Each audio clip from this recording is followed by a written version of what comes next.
Hey everyone, welcome back to this channel. तो चलो अभी रिवीजन करते हैं चैप्टर डायरेक्टिंग की, और बहुत क्विकली रिवीजन करेंगे, ठीक है। इससे पहले मैंने अभी कुछ दिन पहले ही पूरा चैप्टर अपलोड किया था, तो जिन बच्चों को वो देखना है वो देख लो। बाकी जिन्हें रिवीजन करना है उनके लिए ये वीडियो है, ठीक है। तो चलो जल्दी से क्विकली रिवीजन कर लेते हैं डायरेक्टिंग का। सबसे पहली चीज जो आपको समझनी है कि डायरेक्टिंग है क्या, तो देखो क्या लिखा है। It is the process of instructing, guiding, counseling, motivating, and leading the people in the organization to achieve the organizational goals. मतलब आपको अपने एम्प्लॉइज को, अपने वर्कर्स को इंस्ट्रक्ट करना है, उन्हें गाइड करना है, उन्हें बताना है, उन्हें मोटिवेट करना है, उन्हें लीड करना है, सो दैट वो अपना काम अच्छे से कर पाए और जो आपका टारगेट है, जो गोल है, वो अच्छे से अचीव हो सके। वो क्या है? डायरेक्टिंग, ठीक है। इसके बाद डायरेक्टिंग के फीचर्स तो बहुत सिंपल फीचर्स हैं। सबसे पहले इट इनिशिएट्स एक्शन, मतलब सारा जो प्लान आपने बनाया था प्लानिंग स्टेज पे, ऑर्गेनाइजिंग स्टेज पे, स्टाफिंग पे, अब उसको एग्जीक्यूशन में लेकर आना है, अब उन्हें एग्जीक्यूट करना है, तो एग्जीक्यूशन स्टार्ट होता है डायरेक्टिंग से, ठीक है। दूसरी चीज, it takes place at every level of management, यानी कि जो डायरेक्टिंग है वो परवेसिव फंक्शन है, ठीक है, हर जगह चलता है। उसके बाद कॉन्टिन्यूस है, चलता रहता है, कभी खत्म नहीं होता, और फ्लो करता है फ्रॉम टॉप टू बॉटम, यानी कि जो सुपीरियर है वो अपने से नीचे सबॉर्डिनेट सबॉर्डिनेट को डायरेक्ट करेगा, उसे गाइड करेगा, ठीक है। ये फीचर्स हो गए इसके। इसके बाद इसकी इंपॉर्टेंस है जिसका आप बहुत इजीली रीड कर सकते हो, इसका स्क्रीनशॉट ले सकते हो आप। तो ये हमने डिस्कशन किया था। इसके बाद आगे बढ़ते हैं हम अपने मेन टॉपिक पे, that is elements of directing. Very important कि डायरेक्टिंग के कितने एलिमेंट्स हैं, तो ये मैंने आपको याद कराया था। SMLC। SMLC यानी कि सुपरविजन, मोटिवेशन, लीडरशिप, कम्युनिकेशन, ठीक है। कितने एलिमेंट्स हैं? 4 एलिमेंट्स हैं। कौन से? Supervision, motivation, leadership and communication. Supervision is not a part of your syllabus, हमें पढ़ना है मोटिवेशन। तो मोटिवेशन क्या है? देखो क्या लिखा हुआ है। Motivation means a process of stimulating and inducing the employees to action to attain the desired goals। यानी कि आपको मोटिवेट करना है, स्टिमुलेट करना है लोगों को कि वो अपने इच्छा के अनुसार काम करें, ठीक है। इंटरनली उन्हें आवाज आए कि हाँ मुझे काम करना है, that is motivation, okay. 3 inter related terms थी, मोटिव, मोटिवेशन, मोटिवेटर्स, ये आपको पता है, ठीक है। आगे बढ़ते हैं। फीचर्स ऑफ मोटिवेशन बहुत सिंपल पॉइंट्स हैं। सबसे पहले इट्स एन इनर फीलिंग, ठीक है, कोई भी फोर्स नहीं कर सकता। इनेट फीलिंग है, इनर फीलिंग है। उसके बाद प्रोड्यूसेस गोल डायरेक्टेड बिहेवियर, आपको अपने गोल तक पहुंचाने में हेल्प करता है। पॉजिटिव भी हो सकता है, नेगेटिव भी हो सकता है, ठीक है। 2 तरह के मोटिवेशन होते हैं, पॉजिटिव भी और नेगेटिव भी। उसके बाद कॉम्प्लेक्स प्रोसेस है। कॉम्प्लेक्स क्यों है? क्योंकि मोटिवेशन अप्लाई होता है ह्यूमन बींग्स पे, और ह्यूमन बींग्स का नेचर बहुत ही कॉम्प्लेक्स होता है, ठीक है। चलो, इसके बाद इंपॉर्टेंस ऑफ मोटिवेशन आप कवर कर सकते हो। अगर आपको फीचर्स क्लियर है तो इंपॉर्टेंस बहुत इजीली हो जाएगा, ठीक है। आगे बढ़ते हैं। मेन टॉपिक आता है Maslow's need hierarchy theory, very important, इससे केस स्टडी बनेगा। मैस्लो, अब्राहम मैस्लो ने ये थ्योरी दी थी, और किस चीज पे बेस्ड है ये बेस्ड है ऑन ह्यूमन नीड्स, ठीक है। लोगों की नीड्स पे बेस्ड है ये थ्योरी। और मैस्लो ने ह्यूमन नीड्स को 5 टाइप से डिवाइड किया है। वो 5 नीड्स कौन सी हैं? सबसे पहले बेसिक फिजियोलॉजिकल नीड्स, दूसरा सेफ्टी एंड सिक्योरिटी नीड्स, तीसरा है affiliation needs, then esteem needs, and then self actualisation needs. इनको वन बाय वन डिस्कस करते हैं। सबसे पहले आता है बेसिक फिजियोलॉजिकल नीड्स, यानी कि आपकी बेसिक नेसेसिटीज पूरी हो रही है, that is food, shelter, clothing, education, health, इन सब चीजों की बात हो रही है, ठीक है। इसके बाद आपने एक बार अपनी बेसिक नीड्स पूरी कर ली, फिर आप मूव ऑन करते हो सेफ्टी एंड सिक्योरिटी नीड्स, मतलब कि आप किसी भी तरह का इमोशनल या फिजिकल डैमेज ना हो, फिजिकल हार्म ना हो, आप जहाँ भी जॉब कर रहे हो वो आपको जॉब सिक्योरिटी मिले, ठीक है, इंश्योरेंस हो। ये सब किस में आता है? सिक्योरिटी में, ठीक। इसके बाद एफिलिएशन में हम बात करते हैं अफेक्शन की, बिलोंगिंगनेस, एक्सेप्टेंस, फ्रेंडशिप की। ये सब किस में है? सोशल नीड्स या फिर एफिलिएशन नीड्स में, okay. Then esteem needs, esteem needs यानी कि इसमें हम बात करते हैं सेल्फ रिस्पेक्ट की, स्टेटस की, रिकॉग्निशन की, ओके, एस्टीम नीड्स, ठीक है। और लास्ट जो हाईएस्ट लेवल ऑफ नीड है आपके पास, वो है सेल्फ एक्चुअलाइजेशन नीड्स, यानी कि it is the highest level of need in the hierarchy. It arises after the satisfaction of all the previously discussed needs. These needs include growth, self fulfilment and achievement of goals, मतलब कि आपका जो भी target था वो आपने achieve किया, आप ग्रो कर रहे हो लाइफ में, और फुलफिल्ड हो, मतलब आपके जो भी गोल्स हैं वो आपने अच्छे से अचीव करें, ठीक है, आप सेटिस्फाइड फील कर रहे हो। वो क्या है? सेल्फ एक्चुअलाइजेशन नीड्स, ठीक है। तो 5 टाइप की नीड्स आपको याद रखनी है। सबसे पहले बेसिक फिजियोलॉजिकल नीड्स, दूसरा safety needs, then social needs, इसके बाद एस्टीम नीड्स और फिर सेल्फ एक्चुअलाइजेशन नीड्स। ठीक है, इसके बाद आगे बढ़ेंगे हम लोग, तो आता है हमारे पास ये डायग्राम।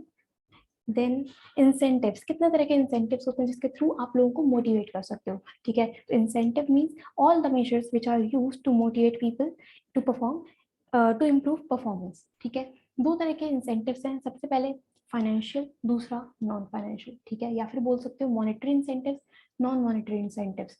मॉनेटरी यानी कि पैसे की टर्म्स में, ठीक है, आप लोगों को पैसे की टर्म्स में मोटिवेट कर रहे हो, और नॉन मॉनेटरी यानी कि स्टेटस, रैंक, रिकॉग्निशन, इसके थ्रू लोगों को मोटिवेट किया जा रहा है। वो सब किस में आता है? नॉन फाइनेंशियल इंसेंटिव्स में। ठीक है, तो अगर हम देखें फाइनेंशियल इंसेंटिव्स में क्या क्या आ सकता है, तो देखो क्या है, पे एंड अलाउंस, ठीक है, bonus, productivity linked wage systems, sorry wage incentives, profit sharing, मतलब आप एम्प्लॉयज को अपने प्रॉफिट का कुछ पार्ट दे रहे हो, ठीक है, जिससे वो कहीं ना कहीं मोटिवेटेड फील करेंगे। ओके, देन को पार्टनरशिप, यानी कि आपका वही ईसॉप, कि आप एम्प्लॉयज को अपनी कंपनी के शेयर्स दे रहे हो at a price lower than market price, जिससे वो जो कंपनी है उसके शेयर होल्डर्स बनेंगे, and share holders are the owners of the company. तो कहीं ना कहीं एम्प्लॉइज आपकी कंपनी में ओनरशिप होल्ड करेंगे। ठीक है, देन रिटायरमेंट बेनिफिट्स आप दे रहे हैं, पर किस कुछ एक्स्ट्रा एडिशनल बेनिफिट्स आप प्रोवाइड कर रहे हो, तो वो सब किस में आता है? फाइनेंशियल इंसेंटिव्स पे। ठीक है, again I am repeating this, ये वीडियो बहुत ही हमें क्विक रिविजन कर रहे हैं, डिटेल में ये सभी चीजें मैंने डिस्कस करी हुई हैं, एक्सप्लेन की हैं। आपको वो वीडियो की लिंक नीचे डिस्क्रिप्शन में मिल जाएगी। ठीक है, चलो आगे। इसके बाद नॉन फाइनेंशियल इंसेंटिव्स है हमारे पास, जिसमें सबसे पहले आपके पास स्टेटस, देन ऑर्गेनाइजेशनल क्लाइमेट, ठीक है, कि आपका जो ओवरऑल एनवायरनमेंट है जहाँ पे भी आप काम कर रहे हो वो अच्छा होना चाहिए। Career advancement opportunities, job enrichment, आपको कुछ नई इनोवेटिव काइंड ऑफ आपको कुछ इनोवेटिव काइंड ऑफ अपॉर्चुनिटीज दी जाए, ठीक है, कुछ अलग काम दिया जाए, सो दैट आपकी ओवरऑल ग्रोथ हो पाए। Then employee recognition program, job security, employee participation and employee empowerment, कि आप एम्प्लॉयज को हर एक डिसीजन में पार्ट दो, ठीक है, मैनेजमेंट का हिस्सा बनाओ, और एम्पावरमेंट यानी कि उन्हें ज़्यादा से ज़्यादा ऑटोनॉमी दो, पावर दो, कि वो खुद से डिसीजंस ले सकें। ठीक है, इससे वो कहीं ना कहीं मोटिवेटेड फील करेंगे, उन्हें भी लगेगा कि हाँ उन्हें इंपॉर्टेंस दी जा रही है एक ऑर्गेनाइजेशन में। ठीक है, ये सब किस में आता है? नॉन फाइनेंशियल इंसेंटिव्स में। ओके, ये था हमारे पास मोटिवेशन। इसके बाद सेकंड एलिमेंट आता है लीडरशिप। लीडरशिप यानी कि क्या लिखा हुआ है? It is the process of influencing the behaviour of people by making them strive voluntarily towards achievement of organisational goals, मतलब कि आप लोगों के बिहेवियर को इन्फ्लुएंस कर रहे हो, उनके बिहेवियर को इम्पैक्ट कर रहे हो, सो दैट वो अपनी इच्छा के अनुसार वॉलंटरीली गोल्स को अचीव करने के टुवर्ड काम करें। That is leadership. ठीक है, लीडरशिप के फीचर्स हैं क्या क्या, देखो, it indicates the ability of an individual to influence others. ठीक है, second, it tries to bring change in others behaviour, लोगों के बिहेवियर में चेंज लेके आता है। ठीक है, इंटरपर्सनल रिलेशनशिप मेंटेन होते हैं between the leaders and the followers. इसके बाद इसका गोल क्या है? इसका एक मकसद यही है कि आप अपने टारगेट को, अपने गोल को अचीव कर सको, और कॉन्टिन्यूस प्रोसेस है, हमेशा चलता रहता है, कभी खत्म नहीं होता है। ठीक है, इसके बाद क्या क्या क्वालिटीज होंगी एक अच्छे लीडर की, तो ये कुछ क्वालिटीज हैं। सबसे पहले physical features, knowledge, integrity, initiative, communication skills अच्छी होनी चाहिए, motivational skills, self confidence, decisiveness and social skills. ठीक है, इसके बाद देखते हैं हम आगे leadership styles, important topic, case based question बनेगा यहाँ से कि कितने तरह के लीडर्स हैं, कितने तरह के लीडरशिप स्टाइल्स हैं। तो तीन तरह के स्टाइल्स हैं, सबसे पहले ऑटोक्रेटिक या फिर ऑथोरिटेरियन, सेकंड डेमोक्रेटिक, और थर्ड है लेजी फेयर, जिसको हम फ्री रेन भी कहते हैं। ठीक है, autocratic, democratic and lazy fair. Autocratic क्या है?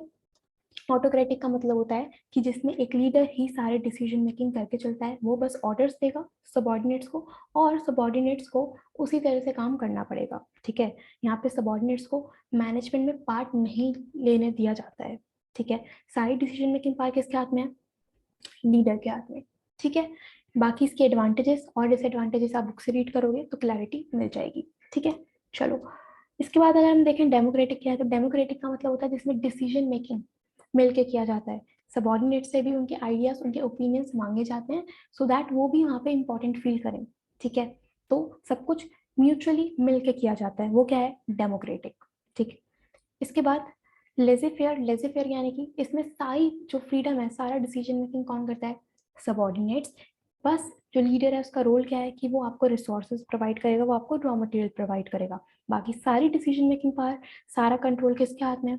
सबॉर्डिनेट्स के हाथ में। ठीक है, अब अगर इस टॉपिक से क्वेश्चन आएगा एग्जाम में, चाहे वो केस बेस्ड क्वेश्चन हो या डायरेक्ट क्वेश्चन आए, तो आपको एक डायग्राम जरूर बना के आना है।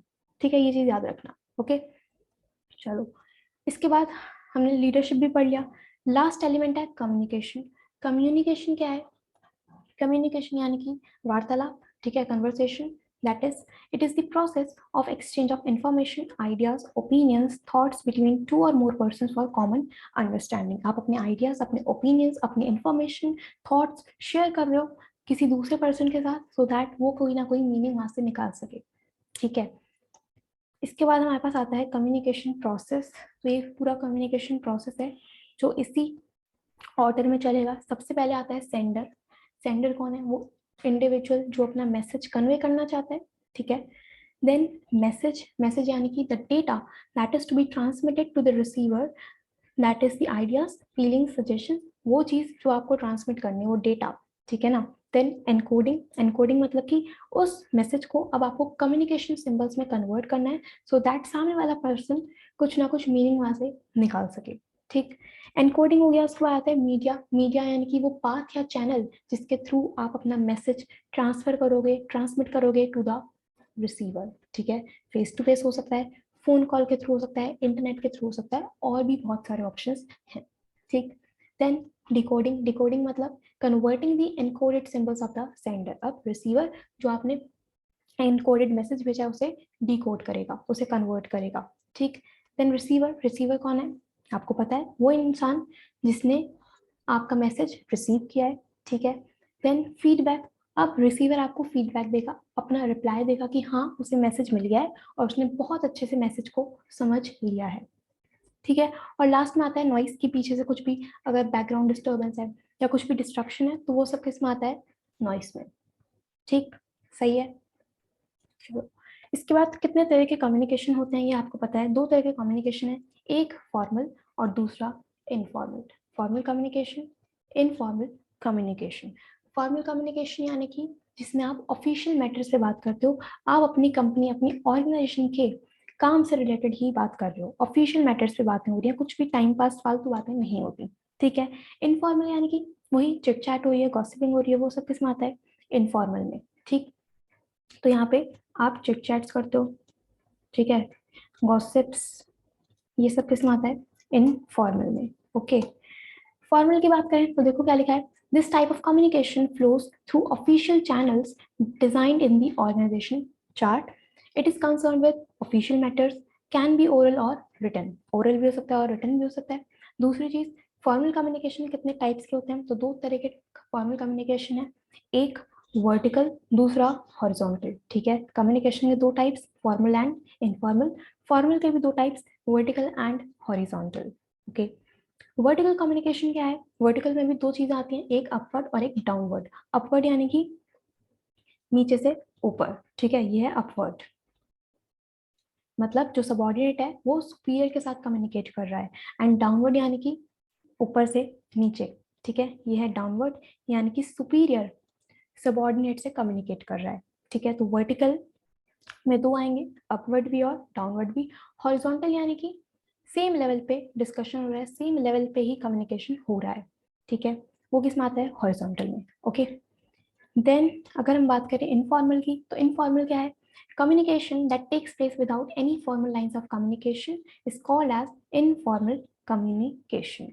ठीक है, it arises out of the needs of employees to exchange their views or ideas. It is also known as grapevine communication. Very important. ठीक है, और इस टाइप के कम्युनिकेशन में कोई भी सोर्स नहीं है कि कहाँ से कम्युनिकेशन स्टार्ट हुआ, बहुत जल्दी यहाँ पे रूमर्स स्प्रेड होते हैं, आपको ही पता है। तो ये सब किस में आता है? इनफॉर्मल कम्युनिकेशन में। ओके, यही हमारा चैप्टर भी था और पूरा हमने रिविजन किया, एक क्विक रिविजन किया। तो हमने क्या क्या पढ़ा एक बार फिर से देखते हैं। सबसे पहले आपने डायरेक्टिंग का मीनिंग समझा। डायरेक्टिंग के चार एलिमेंट्स हैं, सुपरविजन, मोटिवेशन, लीडरशिप, कम्युनिकेशन। ठीक है, मोटिवेशन हमने डिस्कशन किया, मोटिवेशन है क्या? मैस्लो की थ्योरी पढ़ी, 5 नीड्स हैं उसमें। ओके, देन इंसेंटिव्स हमने देखे, दो तरह के incentive, financial and non financial, ठीक। लीडरशिप की बात करें तो लीडरशिप स्टाइल्स, 3 लीडरशिप स्टाइल्स हैं, autocratic, democratic and lazy fair, ठीक। और कम्युनिकेशन भी 2 टाइप्स का है, कौन सा, फॉर्मल एंड इनफॉर्मल। फॉर्मल में 2 टाइप्स, वर्टिकल एंड हॉरिजॉन्टल, ठीक है। एंड इनफॉर्मल कम्युनिकेशन को ही हम ग्रेप वाइन कम्युनिकेशन भी कहते हैं, ठीक है। तो ये था हमारे क्विक रिवीजन, और आई होप आप लोगों को अच्छे चीज़ें समझ में आई होंगी, रिवीजन अच्छे से हो गया होगा। अब इस वीडियो में इतना ही, ठीक है। नेक्स्ट वीडियो में इसी चैप्टर के हम केस बेस्ड क्वेश्चंस करते हैं, और ये चैप्टर भी डन है, ठीक है। वीडियो अच्छी लगती है तो लाइक ज़रूर करना और शेयर करना अपने फ्रेंड्स के साथ। मिलते हैं नेक्स्ट वीडियो में। Thank you so much.